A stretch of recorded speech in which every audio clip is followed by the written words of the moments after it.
அனைவருக்கும் வணக்கம். அட்டுல் சுபாஷ் அப்படின்றவர் கொஞ்ச நாளைக்கு முன்னாடி தற்கொலை செய்து கொண்டார். அவருடைய அந்த தற்கொலை பல கேள்விகளை, பல சர்ச்சைகளை எழுப்பியிருக்கிறது.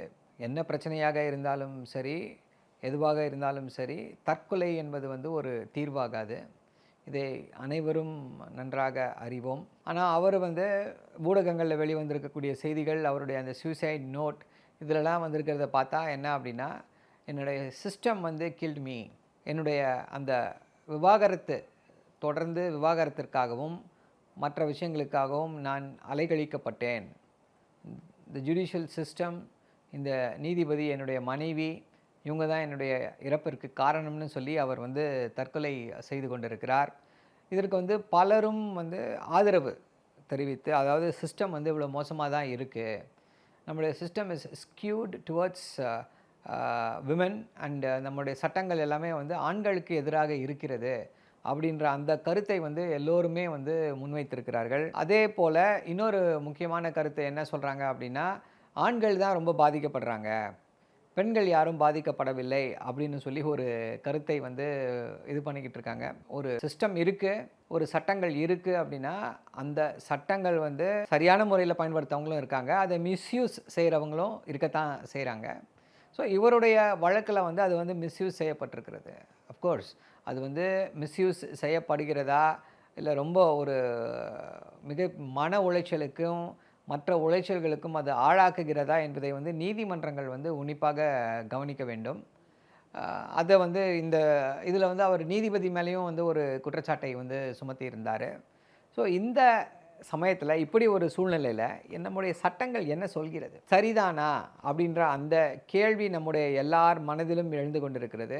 கோர்ஸ் இதை ஒரு என்ன சொல்கிறது, விமன் பேஷிங் அப்படின்னு சொல்லி எடுத்துகிட்டு எல்லாரும் அதை செய்து கொண்டிருக்கிறார்கள். ஆண்கள் தான் பாதிக்கப்படுறாங்க அப்படின்னு சொல்லி அந்த கருத்துக்களை தொடர்ந்து முன்வைத்து கொண்டு வருகிறார்கள். ஆனால் இதற்கு முன்னால் என்ன நடந்து கொண்டிருந்தது என்பதை பார்த்தோம் அப்படின்னா, எப்படி இந்த சட்டங்கள் பெண்களுக்கு மிகவும் உறுதுணையாக இருக்கிறது என்பதை நம்மால் நன்றாக உணர முடியும். நம்ம இன்னும் ஒரு பேட்ரியார்க்கல் சொசைட்டியாக தான் இருந்துட்டு வரோம். சம உரிமை, சம பங்கு அப்படின்னு சொல்லி நாம் பேசிக்கொண்டிருந்தாலும் எல்லா இடத்துலையும் பெண்களுக்கு நாம் சம உரிமையை அவங்கள சமமாக இன்னும் மதிக்க ஆரம்பிக்கவில்லை அப்படின்றது ஒரு நிதர்சனமான உண்மை, நாம் ஏற்றுக்கொள்ள வேண்டிய உண்மை. ஒரு 20-25 வருஷத்துக்கு முன்னாடி பார்த்தீங்கன்னா, ஒரு ரிவைண்ட் பண்ணி பார்த்தீங்கன்னா தெரியும், டவுரி டெத் அப்படின்ற ஒரு கான்செப்ட், ஸ்டவ் வெடித்து மருமகள்கள் இறந்து போவது தொடர்ந்து பத்திரிகையை திறந்தீங்கனாலே, தமிழ் பத்திரிகையை திறந்தீங்கனாலே இதுதான் செய்தியாக இருக்கும். இங்கே மட்டுமல்ல, இந்தியா முழுக்க இதுதான் நிலைமை. ஸோ அதனால் என்ன பண்ணாங்க, டவுரி ப்ரொஹிபிஷன் ஆக்ட் அப்படின்ற அந்த ஒரு சட்டத்தை இந்தியா அரசு கொண்டு வந்தது. அதே போல் 304B அப்படின்னு சொல்லி ஒரு புது சட்ட ஷரத்தையும் கொண்டு வந்தாங்க. என்ன அப்படின்னா, 304B இந்தியன் பீனல் கோட் அப்போது என்ன அப்படின்னா, நீங்கள் கல்யாணம் ஆகி 7 வருடங்களுக்குள்ள மனைவி சந்தேகமான முறையில் இறந்திருந்தா அப்படின்னா, ப்ரிசம்ஷன் என்னவா நம்ம நினைத்துக்கொள்ள அனுமானிக்க வேண்டும், அது ஒரு வரதட்சணை கொடுமையால் நிகழ்ந்த மரணம் என்று அனுமானிக்க வேண்டும் அப்படின்ற அந்த ஒரு சட்ட பிரிவை கொண்டு வந்தாங்க. கேட்பதற்கு ரொம்ப கொடுமையான சட்டமாக இது இருக்கும். ஆனால் நம்புவீர்களா மாட்டீர்களா என்று தெரியாது, இந்த சட்டம் வந்த பிறகுதான் இந்த ஸ்டவ் வெடித்து மருமகள் இறப்பது குறைந்து போனது. வரதட்சணை கொடுமையால் பெண்கள் தற்கொலை செய்து கொள்வது, இல்லை கொலை செய்யப்படுவது ரொம்ப ரொம்ப தடுக்கப்பட்டது. 2000 ஒரு டேட்டாவையும் இப்போ இருக்க 2025 இருக்கக்கூடிய டேட்டாவையும் எடுத்து பார்த்தீங்கனாலே இது உங்களுக்கு நன்றாக தெரியும். ஸோ இப்படி ஒரு சூழ்நிலையில் தான் நாம் இருந்து கொண்டிருக்கிறோம். ஸோ இப்போ அதனால் மாறிடுச்சு, குறைஞ்சிடுச்சு, அதனால் இந்த சட்டங்களை எல்லாம் மாற்றிட வேண்டும் அப்படின்னா இல்லை, பெண்களுக்கு பாதுகாப்பு இன்னமும் அந்த அளவுக்கு இதில் இல்லைன்று தான் சொல்ல வேண்டும். உலகத்தில் நீங்கள் எந்த நாட்டை எடுத்துக்கொண்டீர்கள் என்றாலும், பெரிய மாடர்ன் ஸ்டேட் அப்படின்னு சொல்லக்கூடிய அது யுஎஸ்ஆ இருக்கட்டும், இல்லை இங்கிலாண்டாக இருக்கட்டும், எதுவாக இருந்தாலுமே சரி, விவாகரத்து சட்டங்கள் பெண்களுக்கு ஆதரவாகத்தான் இருக்கும், ஆதரவாகத்தான் இருக்கிறது. ஸோ இப்போ நீங்கள் விவாகரத்து சட்டங்களை எளிமையாக்கிட்டீங்க, ஜீவனாம்சம் கொடுக்க வேண்டிய சட்டங்களை எளிமையாக்கிட்டீங்க அப்படின்னா என்ன நடக்கும் அப்படின்னா, கல்யாணம் பண்ணிக்கிட்டு வேண்டான்னா டைவர்ஸ் பண்ணிட்டு போயிடுவாங்க. இப்போ எந்த ஒரு சூழ்நிலையில் இருக்கும் அப்படின்னா, கல்யாணம் ஆன பிறகு மனம் ஒத்து வாழ விருப்பம் இல்லை அப்படின்னா பிரிந்து போகலாம் அப்படின்னா, பட் அதுக்கு ஒரு கான்சிக்வன்சஸ் இருக்குது. கான்சிக்வன்சஸ் இல்லாமல் இல்லை. இன்னமும் ஒரு 2வது திருமணம் வந்து ஒரு பெண்ணுக்கு வந்து 2வது திருமணம் செய்வது என்பது வந்து ஒரு மிகப்பெரிய விஷயமாகத்தான் பார்க்கப்படுகிறது. ஆனா ஆணுக்கு அப்படி கிடையாது. ஆணுக்கு வந்து எந்த ரெஸ்ட்ரிக்ஷன்ஸும் இல்ல. 2, 3ன்னு சொல்லி போயிட்டே இருக்கலாம். அத வந்து சமூகம் வந்து அத வந்து ஒரு தடையாகவோ, இல்ல வந்து அத வந்து ஒரு விஷயமாகவோ பார்ப்பதில்லை. ஆனா அந்த பெண்ணுக்கு வந்து நம்ம அப்ளை பண்ணும்போது standards R entirely different. So அந்த அடிப்படையில பார்க்கும் பொழுது, இப்படிப்பட்ட புரொடெக்ஷன்ஸ் கண்டிப்பாக பெண்களுக்கு வேண்டும். இல்ல அப்படின்னா தே வில் பி எக்ஸ்ப்ளாய்டட். நம்ம நீதிமன்றங்கள்ல பார்க்குறோம், பலரும் இது பண்ணுறோம். பெண்கள் தான் இப்போ ஒரு திருமண முறிவு யார் வேணா அந்த திருமண முறிவுக்கு வந்து கேட்கட்டும்.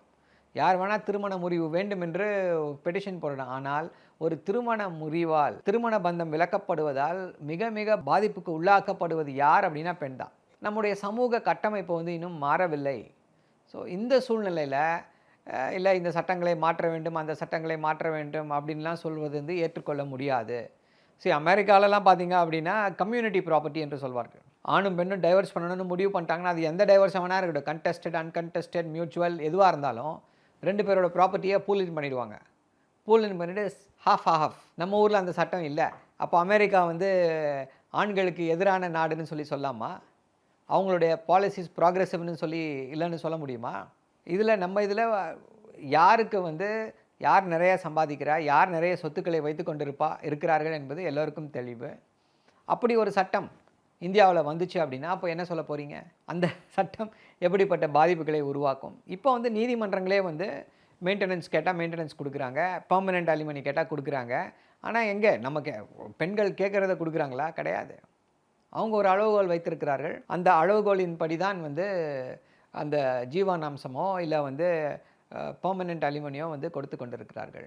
இப்போ இன்னொரு முக்கியமான கவலை, இல்ல ஒரு பிரச்சனை, லெகசி இஷ்யூ என்ன அப்படின்னா, நீதிமன்றங்கள்ல வந்து இதற்கு வந்து விரைவாக வந்து ஒரு முடிவு எட்டப்படுவதில்லை. ஒரு 2 வருடங்கள், 3 வருடங்கள் ஆகிறது. அதுவரைக்கும் எப்படி வந்து ஒரு பெண் தொடர்ந்து வந்து அவங்கள வந்து மெயின்டெயின் பண்ணிக்க முடியும் அப்படின்றத பார்க்க வேண்டும். இன்னும் நம்ம சமூகம் வந்து கணவனை எதிர்த்து இருக்கக்கூடிய பெண்களுக்கு வந்து அவங்க வீட்டிலேயே வந்து வரவேற்பு கிடைக்குமா என்பது வந்து சந்தேகம்தான். இதுதான் இப்போ இருக்கக்கூடிய ஒரு சூழ்நிலை. அதனால் நம்ம வந்து இந்த அட்டுல் சுபாஷ் வழக்கை மட்டுமே வைத்துக்கொண்டு ஒட்டுமொத்த சட்டங்களையும் பார்ப்பது சரி கிடையாது. இன்னமும் மாற்றங்கள் நிகழ வேண்டும். மிகவும் முன்னேறிய நாடான அமெரிக்காவிலேயே என்ன சிச்சுவேஷன்னு நான் சொன்னேன். அதனால் அதற்கு முன்னாடி நம்ம வந்து ப்ரீமெச்சூரா எந்த கமெண்ட்டும் அடிக்க வேண்டாம். சட்டங்கள் வந்து சரியான முறையில் செயல்படுவதால் தான் இன்றைக்கி வந்து அந்த ஸ்டவ் வெடித்து மருமகள்கள் இறந்து போவது முற்றிலுமாக தவிர்க்கப்பட்டிருக்கிறது. நன்றி, வணக்கம்.